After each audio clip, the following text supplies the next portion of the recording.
Hello दोस्तों, नमस्कार दोस्तों। हमारे यूट्यूब चैनल पर आप सभी का स्वागत है। आज हम फिर से लेकर के आए हैं general knowledge one liner question जो परीक्षा की दृष्टि से बहुत ही महत्वपूर्ण होने वाले हैं। तो चलिए देर ना करते हुए हम वीडियो स्टार्ट करते हैं।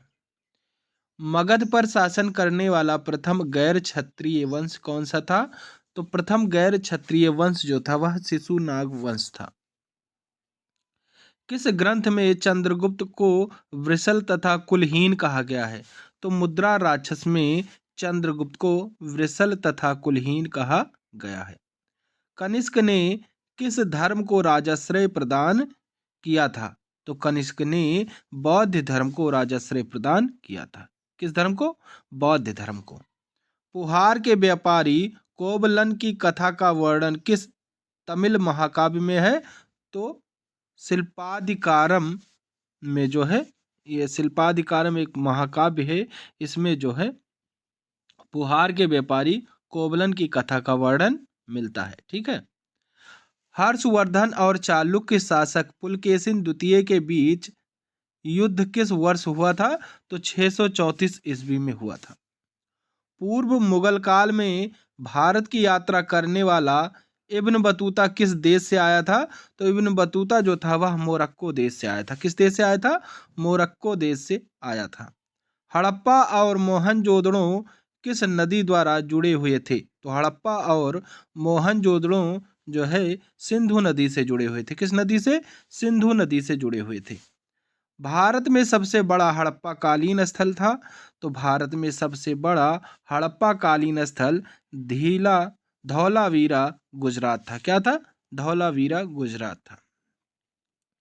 पुनर्जन्म के सिद्धांत का प्रथम स्पष्ट साक्ष्य किस ग्रंथ से प्राप्त होता है? तो पुनर्जन्म के सिद्धांत का प्रथम स्पष्ट साक्ष्य जो है वह बृहदारण्यक उपनिषद से मिलता है। गौतम बुद्ध का जन्म कपिलवस्तु के समीप लुम्बिनी वन में हुआ था। इस स्थल का आधुनिक नाम क्या है? तो इस स्थल का आधुनिक नाम रोमिनदेई है। क्या है? रोमिनदेई। कल्पसूत्र नामक महत्वपूर्ण ग्रंथ की रचना किसने की थी? तो कल्पसूत्र नामक महत्वपूर्ण ग्रंथ की रचना भद्रबाहु ने की थी। किसने की थी? भद्रबाहु ने की थी। मोहम्मद साहब के अनुसार कुरान की आयतें खुदा ने किसको दी थी? तो कुरान की आयतें खुदा ने मूसा को दी थी। किसको? मूसा को दी थी। सिंधु सभ्यता का समूचा क्षेत्र किस आकार का है? तो सिंधु सभ्यता का समूचा क्षेत्र त्रिभुज के आकार का है। किसके आकार का है? त्रिभुज के आकार का है। वैशाली किस महाजनपद की राजधानी है? तो वैशाली जो है वह वज्जी महाजनपद की राजधानी है। किस? वज्जी महाजनपद की राजधानी है। मौर्यों के काल में साम्राज्य की राजधानी थी। तो मौर्यों के काल में साम्राज्य की राजधानी पाटलिपुत्र थी। क्या थी? पाटलिपुत्र थी। संगम काल में औरर किन्हें कहा जाता था? तो जासूसों को औरर कहा जाता था। अबू रहमान मोहम्मद किस इतिहास प्रसिद्ध लेखक का वास्तविक नाम था? तो अबू रहमान मोहम्मद अलबरनी का जो है वास्तविक नाम था। किसका वास्तविक नाम था? अलबरनी का वास्तविक नाम था। क्या नाम था? अबू रहमान मोहम्मद जो है इनका नाम था। ठीक है। मिर्जा ग्यास बेग किस मुगल सम्राज्ञी के पिता का नाम था जिनको उनकी बेटी ने एतमादुद्दौला की उपाधि दिलवाई थी? तो मिर्जा ग्यास बेग जो है नूरजहां के पिता का नाम था। ठीक है। किसके पिता का नाम था? नूरजहां के पिता का नाम था। भारत के किस प्राचीनतम अभिलेख में पहली बार संस्कृत भाषा का प्रयोग हुआ है? तो पहली बार जो है रुद्रदामन का जूनागढ़ अभिलेख में संस्कृत भाषा का प्रयोग पहली बार हुआ है। ठीक है। उत्तर हड़प्पावस्था काल के चिन्ह किन नगरों से प्राप्त होते हैं? तो रंगपुर और रोजदी से प्राप्त होते हैं। किन सैंधव स्थलों से यज्ञीय वेदियां प्राप्त हुई हैं? तो लोथल एवं कालीबंगा से। कहाँ से? लोथल एवं कालीबंगा से प्राप्त हुई हैं। ऋग्वेद में किस यज्ञ का वर्णन सर्वाधिक बार आया है? तो ऋग्वेद में सोम यज्ञ का वर्णन सर्वाधिक बार आया हुआ है। ठीक है। किस स्थान पर महात्मा बुद्ध ने 5 सन्यासियों के साथ संघ की स्थापना की थी? तो किस स्थान पर? सारनाथ स्थान पर महात्मा बुद्ध ने 5 सन्यासियों के साथ में संघ की स्थापना की हुई थी। पैगंबर मोहम्मद साहब के कहाँ को रवाना होने के दिन हिजरी संवत की शुरुआत हुई थी? तो जब पैगंबर मोहम्मद साहब जो थे वह मक्का से मदीना रवाना हुए थे, तो उस दिन से हिजरी संवत की शुरुआत हुई थी। भारत का प्रथम मुस्लिम सुल्तान कौन था? तो भारत का प्रथम मुस्लिम सुल्तान कुतुबुद्दीन ऐबक था। कौन था? कुतुबुद्दीन ऐबक था।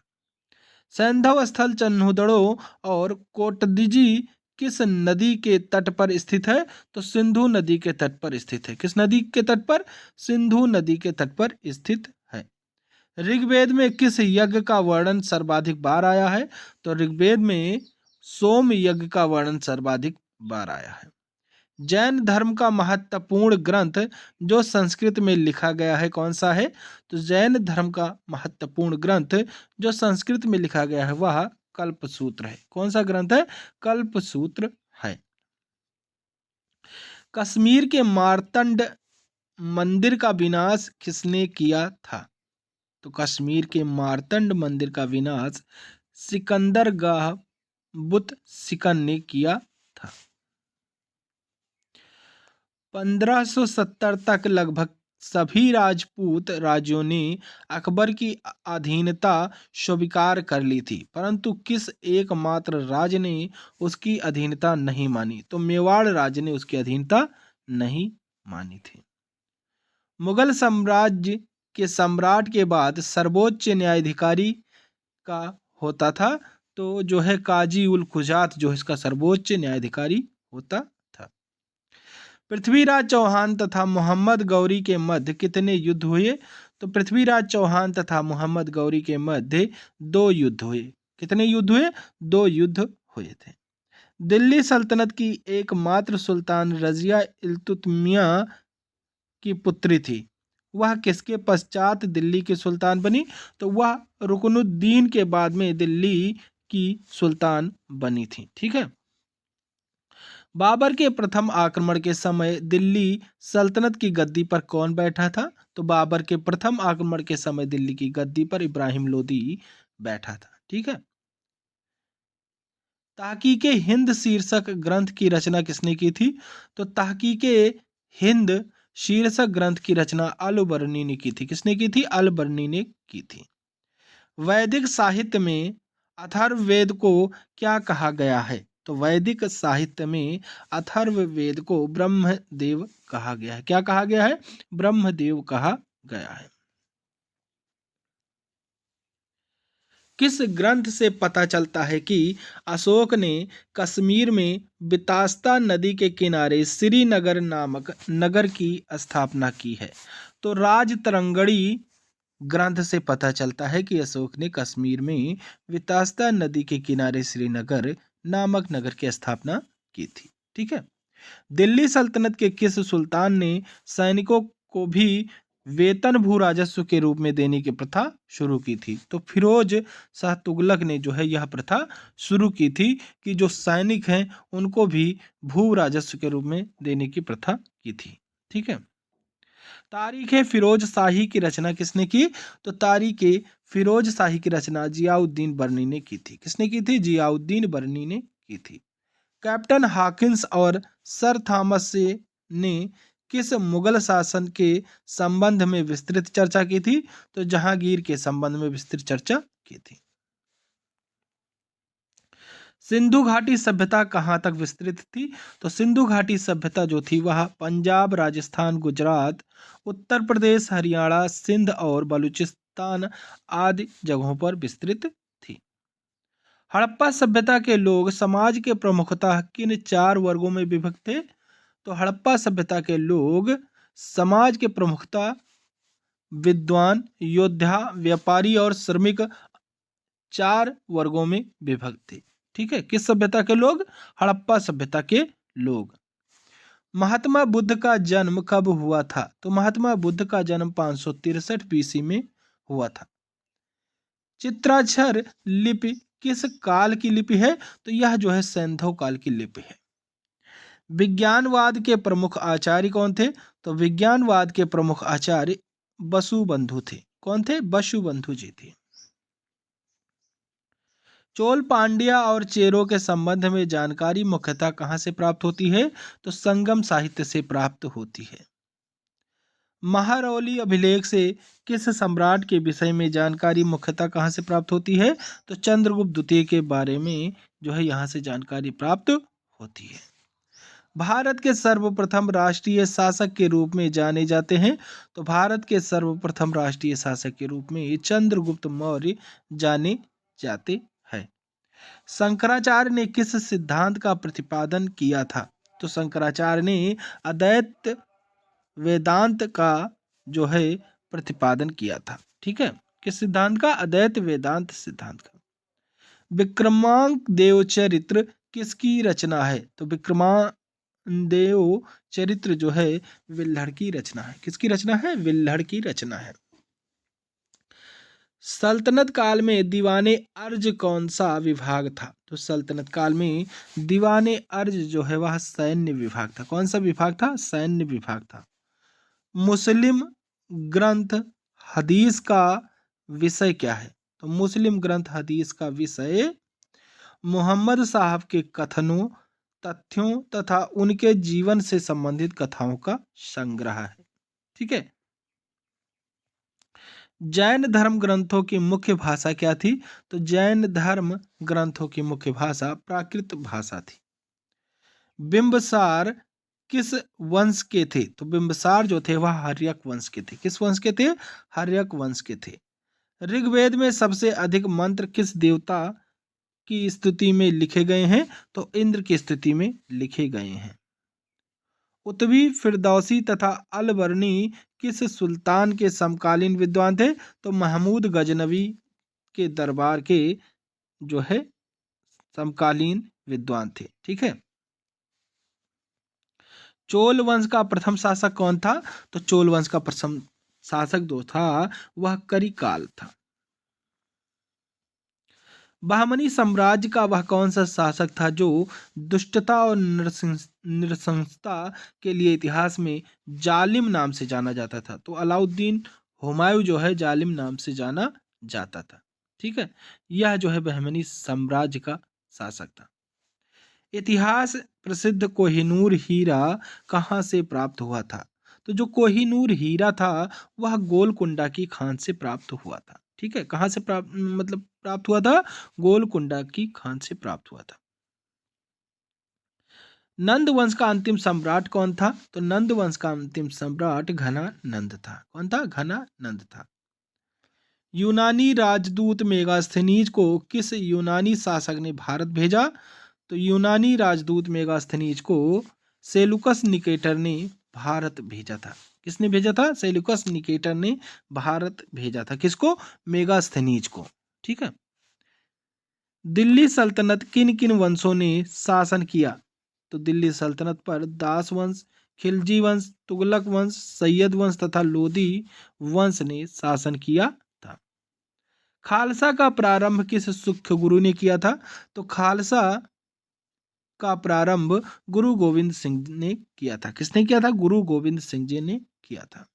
किस पेशवा की मृत्यु के पश्चात पेशवा का पद वंशानुगत हो गया था? तो बालाजी विश्वनाथ की मृत्यु के पश्चात पेशवा का पद वंशानुगत हो गया था। ठीक है, यह भी आपको याद रखना है। 1943 में देश के किस भाग में भयंकर अकाल पड़ा जिसमें लगभग 30 लाख लोग मौत के मुंह में चले गए? तो 1943 में देश के बंगाल में जो है भयंकर अकाल पड़ा था जहां पर 30 लाख से अधिक लोगों की मौत हो गई थी। हड़प्पा सभ्यता के किस पुरास्थल को सिंध का बाग या मृतकों का टीला कहा जाता है? तो मोहनजोदड़ो को जो है सिंध का बाग या मृतकों का टीला कहा जाता है। किस सभ्यता की बात कर रहा है? या हड़प्पा सभ्यता की बात कर रहा है। मैकियावेली के प्रिंस की तुलना भारत के किस ग्रंथ से की जाती है? तो भारत के कौटिल्य के अर्थशास्त्र से जो है इसकी तुलना की जाती है। ठीक है।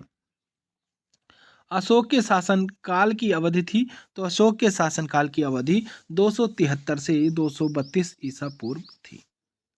पुष्टि मार्ग के दर्शन का प्रतिपादन किसने किया था?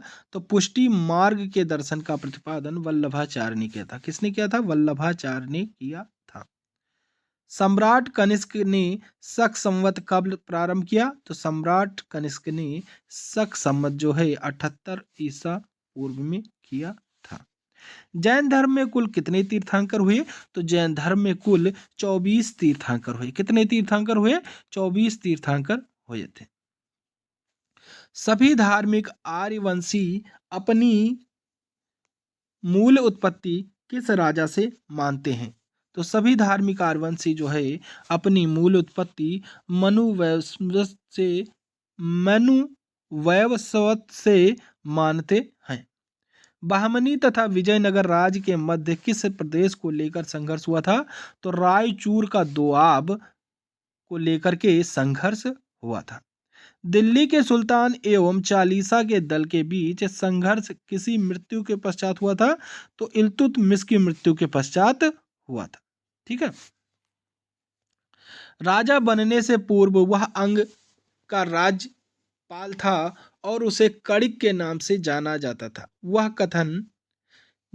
कथन किस शासक से संबंधित है? तो यह अजातशत्रु शासक से संबंधित है। विशाल साणों की जुड़वा पैरों वाली विशिष्ट प्रकार की मृण मूर्तियों किस सैंधव स्थल से प्राप्त हुई हैं? तो कालीबंगा से प्राप्त हुई हैं। भक्ति को दार्शनिक आधार प्रदान करने वाले प्रथम आचार्य कौन थे? तो भक्ति को दार्शनिक आधार प्रदान करने वाले प्रथम आचार्य जो है रामानुज थे। सामान्य परिस्थितियों में स्त्री धन के उत्तराधिकारी में प्रथम अधिकार किसका होता है? तो प्रथम अधिकार जो होता है वह पुत्रियों का होता है। दासों की मुक्ति का विस्तृत निरूपण सर्वप्रथम मिलता है? तो नारद स्मृति में मिलता है। मिर्जा राजा जयसिंह 1665 ईस्वी पुरंदर के घेरे के समय कौन सा यात्री उपस्थित था? तो वर्नियर जो है उस समय उपस्थित था। 19वीं शताब्दी में भारत सरकार की आय का सबसे प्रमुख साधन क्या था? तो 19वीं शताब्दी की अगर बात करें कि आय का सबसे प्रमुख साधन था तो भू राजस्व था। ह्वेनसांग ने किस प्रदेश में जैन धर्म को समृद्ध स्थिति में देखा? तो बंगाल में जो है जैन धर्म को समृद्ध स्थिति में देखा गया था। मराठा राज्य संघ को निर्णायक पराजय देने वाला ब्रिटिश गवर्नर जनरल कौन था? तो लॉर्ड हेस्टिंग्स था। कौन था? Lord Hastings. पाहन पूजे हर मिले तो मैं पूजूं पहाड़, पाहन पूजे हर मिले तो मैं पूजूं पहाड़, यह कथन किस संत का है? तो यह कथन जो है कबीर दास जी का है। ठीक है। किस संत का है? कबीर दास जी का है। ऋग्वेदन में युद्ध के लिए प्रयुक्त शब्द है? तो ऋग्वेद में युद्ध के लिए प्रयुक्त शब्द जो है वह गविष्टि है। नानाघाट नासिक एवं सांची के अभिलेख किस राज परिवार का उल्लेख करते हैं? तो यह जो है सातवाहन राज परिवार का उल्लेख करते हैं। कालजयी रचना जीवन चिंतामणि किस मत से संबंधित है? तो यह जो है जैन मत से संबंधित है। किस सिख गुरु द्वारा गुरुमुखी लिपि का प्रारंभ किया गया है? तो गुरु अंगद द्वारा जो है गुरुमुखी लिपि का प्रारंभ किया गया है। वसुचरित्र के लेखक कौन है? तो वसुचरित्र के लेखक रामराज हैं। गुलाब से इत्र निकालने की तकनीकी का आविष्कार किस मुगल सम्राट ने किया था? तो गुलाब से इत्र निकालने की तकनीकी का आविष्कार असमत बेगम ने किया था। ठीक है। किसने किया था? असमत बेगम ने किया था। पानीपत के तृतीय युद्ध में मराठा सेना का संचालन किसने किया था? तो पानीपत के तृतीय युद्ध में मराठा सेना का संचालन सदाशिव राव भाऊ ने किया था। किसने किया था? सदाशिव राव भाऊ ने किया था। तो आज के लिए बस इतना ही। अगला प्रैक्टिस सेट देखने के लिए आप हमारे चैनल को सब्सक्राइब कर बेल आइकन प्रेस कर दे, जिससे कि हमारे वीडियो डालते ही आपको नोटिफिकेशन मिल सके। तो चलिए, थैंक यू। जय हिंद, जय भारत।